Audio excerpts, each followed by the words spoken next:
Do I have to turn the other cheek? Signo de interrogación 37. Bendiciones hermanos y hermanas de habla hispana, soy Diana Canadi, saludos desde San Luis, Missouri. Es una alegría para mí hablarles de lo que dice la Biblia acerca de los últimos tiempos. Espero que esta lección sea de inspiración y motivación para su vida, a fin de que usted como hijo de Dios, madure en su fe y sea de bendición en su casa, su iglesia y comunidad. Oremos. Padre del cielo, te pido humildemente en el nombre de Jesús, que toques con tu Espíritu Santo el corazón de mis oyentes, y que ellos puedan prepararse para poder sobrellevar los tiempos duros y difíciles del fin. Amén. ¿Es necesario poner la otra mejilla? Durante las últimas 2 semanas hemos estado hablando del pecado de juzgar a otras personas. Como este tema es muy amplio, por ahora hablaremos de cómo desarrollar un carácter semejante al de Cristo, para parecernos cada vez más a Jesús en cada área de nuestra vida, especialmente en nuestros motivos y acciones. Jesús hizo una clásica declaración de juzgar en su Sermón del Monte, cuando habló sobre de sacar la viga de tu propio ojo, si quieres quitar la paja que está en el ojo de tu hermano. Mateo 7 del 1 al 5. Recordemos lo que dijimos en las lecciones anteriores. Jesús no enseñó que no debemos juzgar, solo cómo juzgar, refiriéndose a nuestros falsos motivos y actitudes de ver las cosas. Jesús nos advirtió que el juicio severo y crítico viene de un corazón egocéntrico que delira superioridad. Este tipo de nos hace menospreciar a los demás. Un juicio severo y crítico surge de una actitud moralista que tenemos, al considerarse mejores que los demás y tratándoles a nuestra manera, aunque sea solo en nuestros pensamientos y en la forma que hablamos. Lucas 18 del 9 al 12. Este tipo de juicio solo ve defectos y no virtudes en los demás. Evalúa a las personas creyendo que tiene superioridad. Nunca hagamos algo tan estúpido y repugnante. Primera de Corintios 10 del 12 al 13. Este tipo de juicio se adelanta a juzgar, sin pruebas y sin estar familiarizado con lo que pasa. A veces, asignamos motivos a las personas que no tenemos forma de conocer, y luego tratamos con ellas en función del por qué. Pensamos que hacemos bien, cuando estamos haciendo un mal, vengándose por lo que nos hicieron. Proverbios 18, 3 y 17, Primera de Samuel 16, 7. Este juicio pecaminoso se fundamenta en un celo equivocado que parece justo pero que en realidad es autojustificación. Nuestra evaluación puede ser objetivamente correcta, pero tenemos orgullo y autoexaltación. Si eres una persona que busca defectos en los demás y dices que respeta las reglas, diciendo que eres más rápido para ayudar a los demás, ofreciendo críticas y consejos no solicitados o tratando de enseñar lecciones que no convienen, ni ayudan en nada, ¿tienes problemas para reconocer lo bueno en los demás? Hacen 10 cosas bien y 20 malas, supones que van a hacer algo antes de que lo hagan. Empieza ahora, que luego trataremos como te corresponde, haciéndolo todo como exaltación y orgullo personal. En lecciones anteriores habíamos señalado que debemos considerar este tema conforme al plan de redención, conforme al propósito en que fuimos creados. Dios nos creó para que seamos hijos e hijas de Dios, santos y justos a través de la fe en Jesús. Reflejar a Jesús es demostrar sus atributos morales al mundo que nos rodea. Efesios 1 del 4 al 5, Efesios 1:12. Jesús, en su humanidad, nos mostró perfectamente a Dios con todos los atributos morales del Padre, para imitar y copiar su ejemplo. La primera forma en que mostramos a Dios, por la forma en que tratamos a las personas. Cuando examinamos el contexto de la declaración que Jesús hizo sobre cómo tratar con el tronco de nuestro propio ojo antes de juzgar y criticar a otras personas, Jesús dijo que nuestro Padre Celestial es bueno y justo con los ingratos y los malvados, y nosotros debemos hacer lo mismo. Lucas 6 del 35 al 36. Jesús dijo que debemos amar a quienes nos hacen daño, porque están equivocados, que debemos ser misericordiosos y bondadosos, como nuestro Padre Celestial. Mateo 5 de 44 al 45. Este tipo de amor es acción, no sentimiento. Debemos tratar a los demás como queremos que ellos nos traten a nosotros, y nosotros debemos tratarles a ellos como Dios ha tratado con nosotros. Mateo 22:39, Mateo 7 del 7 al 12. Tratar como quisiéramos que nos traten, es un tema muy difícil, porque todos nos gusta juzgar, siempre. Vemos en otras personas que no nos disgustan, que sabemos que son pecados, que están mal, pero pensamos que están bien. Quizás usted se pregunte, ¿hasta dónde tenemos que llegar con esto? ¿Tenemos que dejar que la gente nos pisotee o se aproveche de nosotros? ¿Tenemos que estar rodeados de personas que no nos gustan? Muchos de nosotros pasamos situaciones terribles, ninguno de nuestros familiares, amigos, jefes, compañeros de trabajo, vecinos nos ayudan, en lugar de eso nos hacen la vida más difícil, llena de caos y frustración. ¿Podemos ser amable, misericordioso y cariñoso con ellos? ¿Cómo lo afrontamos nuestros problemas de una manera piadosa? ¿Nos aparecemos a Cristo? Repre 4 ¿Sentamos con precisión a Cristo? ¿Nos gustan los personajes con quienes interactuamos? Estos asuntos vamos a tocar en la conferencia de esta noche. Como siempre hago en todas mis conferencias, solo puedo darles principios generales y pedirle al Espíritu Santo que nos ayude a usted y a mí a aplicarlos correctamente. Comencemos examinando otras declaraciones que Jesús hizo en el Sermón del Monte que son mal interpretadas. Cuando se trata de juzgar a los demás, cuando no podemos defendernos, debemos permitir que la gente se aproveche de nosotros. En Mateo 5 del 38 al 42, Jesús dijo, «Oísteis lo que fue dicho, ojo por ojo y diente por diente. Pero yo os digo, vosotros, no resistáis al que os hace mal, más bien, a cualquiera que os hiera en la mejilla derecha, dadle también la izquierda. Y a cualquiera que quiera ponerte a pleito para quitarte la túnica, déjale también la capa. Y a cualquiera que quiera ponerte a pleito para quitarte la túnica, déjale también la capa. Si te obliga a caminar 1 milla, ve con él 2 millas. Dale a quien te pida y no le niegues nada, el que quiera tomar de ti préstale». ¿Son estas afirmaciones literales? ¿Realmente debemos permitir que las personas nos hagan daño, nos roben y nos obliguen a hacer algo que no queremos? ¿Debemos hacer un esfuerzo adicional? ¿Debemos darle dinero a todos los que nos pidan prestado? ¿Nuestra cuenta bancaria para cualquiera que quiera pedir dinero prestado? Me parece ridículo. Tengamos en cuenta estos puntos. La Biblia no es ridícula, nuestra interpretación del pasaje es ridículo, no lo estamos interpretando correctamente. Jesús dijo, «Si tu mano te ocasiona caer, córtalo». Mateo 5:30. Aquí, Jesús no estaba enseñando la automutilación, estaba usando un ejemplo práctico para vivir, y ser radicales con los pasos que necesitamos tomar para evitar pecar. En la declaración de poner la otra mejilla, Jesús se refiere a nuestra actitud hacia nosotros mismos, no a otros, para saber dominar nuestro comportamiento cuando tengamos experiencias difíciles. Si un hombre violento y loco se acerca, te golpea y ataca a tu familia, puedes defenderlos y protegerlos. Esta enseñanza trata de nuestra actitud hacia él y hacia los que me hacen daño. A lo largo de su sermón, Jesús se centró en los motivos y actitudes que respaldan nuestras acciones. Podemos recorrer la 2ª milla para dar ropa a cualquiera que nos pida, y permita que la gente te la preste. Jesús simplemente usó ejemplos para ilustrar su enseñanza sobre las cualidades y motivos adecuados que debemos tener como cristianos. Jesús llama a los hombres y mujeres a negarse a sí mismos, tomar su cruz y seguirlo. Si alguno quiere ser mi discípulo, niéguese a sí mismo, quiere decir, desentenderse, olvidarse de sí mismo y de sus deseos, deleítese e interese, para tomar su cruz y seguirme, y resignarse a seguirle con entrega y responsabilidad, aceptando el reto de aparecerse totalmente a Jesús. Mateo 16 al 24. Jesús nos llama a dejar de concentrarse en nosotros mismos para centrarnos en Dios y en los demás, hasta el punto de no ofenderse fácilmente y estar ansioso y agradecido, y listo para devolver el favor, aunque tengamos derechos de ofenderse. No podemos estar resentidos, reclamar nuestros derechos, ni codiciosos y ambiciosos.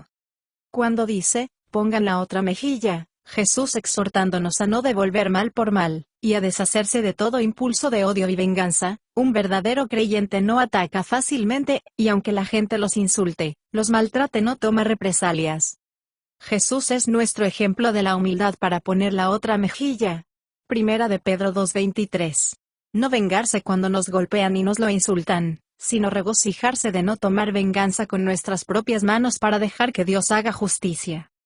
Pablo siguió e imitó a Jesús. Primera de Corintios 11:1. Observemos lo que escribió a la iglesia de los Corintios que estaban diciendo, si haciendo cosas desagradables y falsas sobre su persona, poco nos debe de importar lo que la gente piense y hable de nosotros. Es el Señor mismo quien me examinará y decidirá nuestra causa. Primera de Corintios 4:3 y 4. La túnica y el manto, La túnica era una prenda interior parecida a un saco hecha de algodón o lino. Los pobres tenían varias túnicas. El manto era una gran prenda exterior parecida a una manta que servía como túnica de día y una colcha de noche. La mayoría de la gente tenía solo una capa.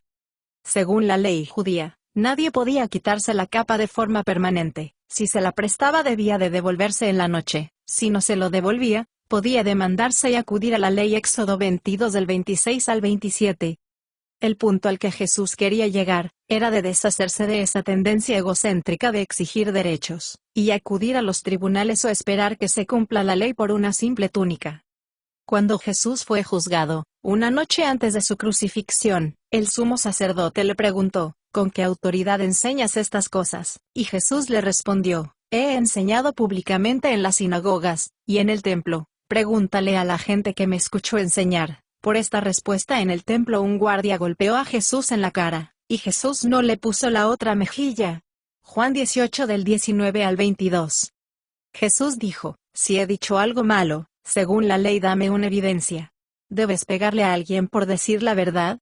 Juan 18:23. Recorrer una segunda milla, era la ley del Imperio Romano que controlaba Israel. Consistía en obligar a un hombre a trasladar su equipaje de un lugar a la siguiente etapa. Cada etapa era una milla. Jesús estaba tratando con el resentimiento terrible que dominaba a los judíos. Jesús les pidió algo que ellos nunca hubieran podido hacer. Esta es una cuestión de actitud nuestra. Cada uno deberíamos tener actitud de siervo y de Cristo, para que ningún poder pueda movernos de nuestra fe en Cristo, porque todo lo que hacemos, lo hacemos para agradar al Señor.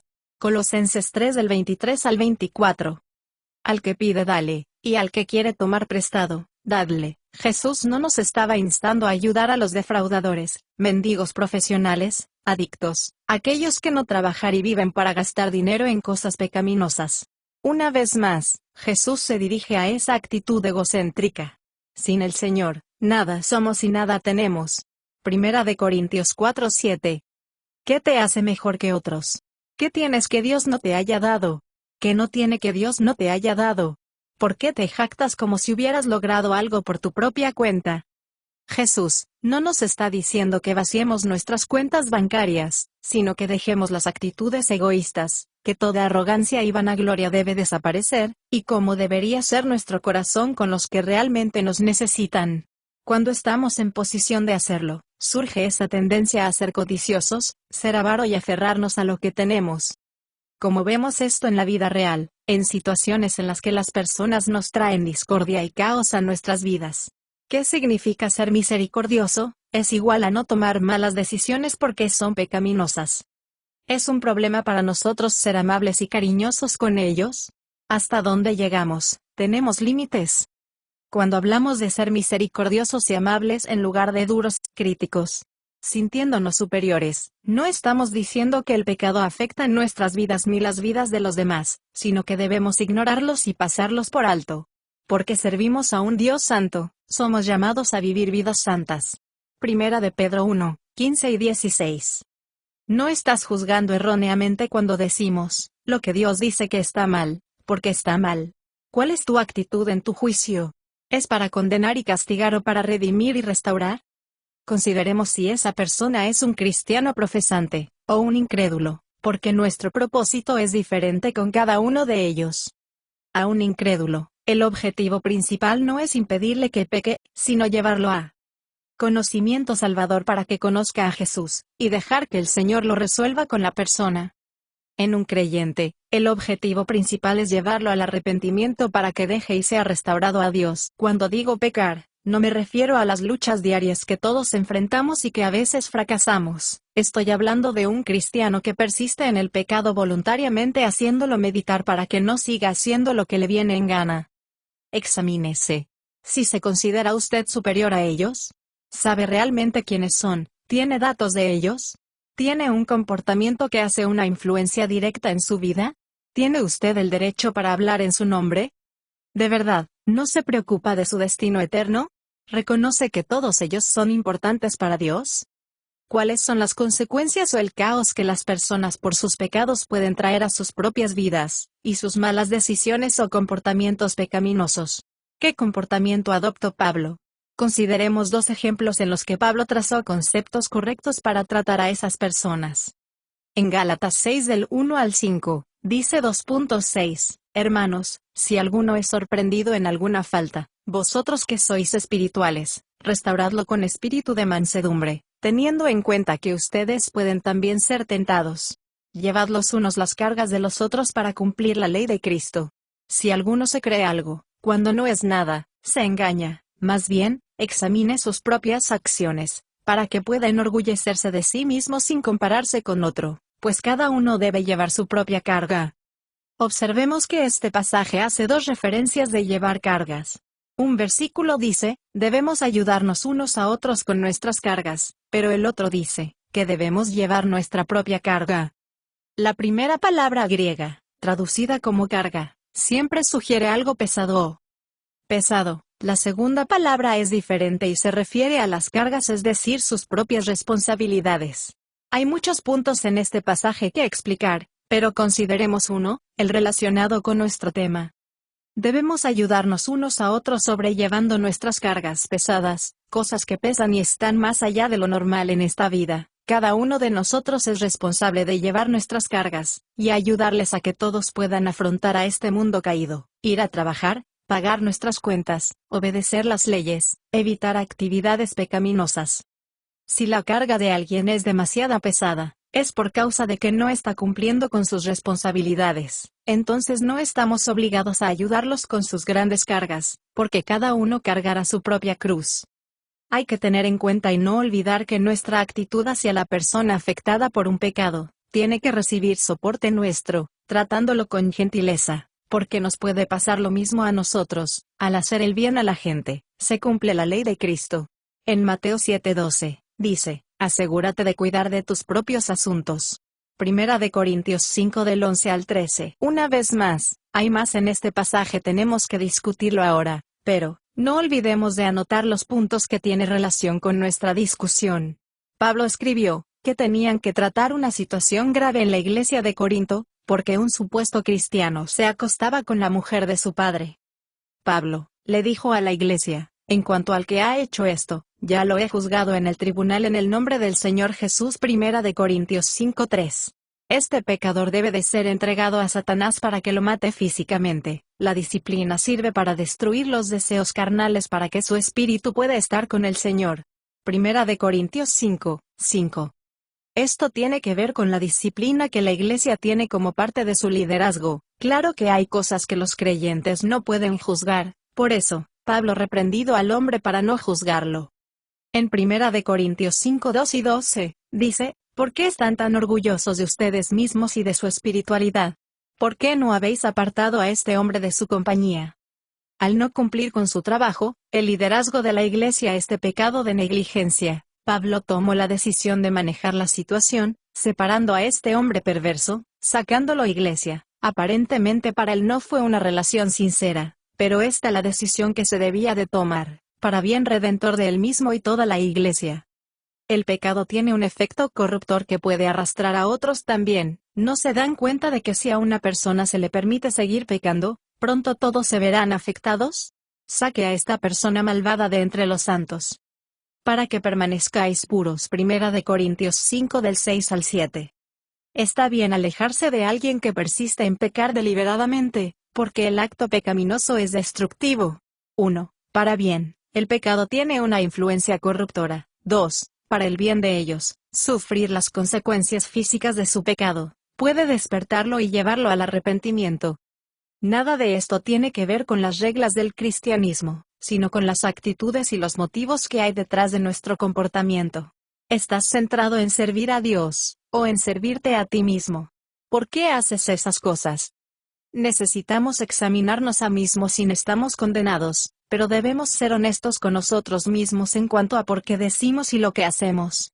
Si no estamos seguros, pídanosle a Dios que nos ayude a ver y solucionar el problema. Los motivos egoístas pueden llevarnos a situaciones que nunca deberíamos involucrarse. La gente pensará que soy una mala persona, porque no les ayudo, pero, agradar a Dios, ¿a quién, dónde, cuándo y por qué debo ayudar?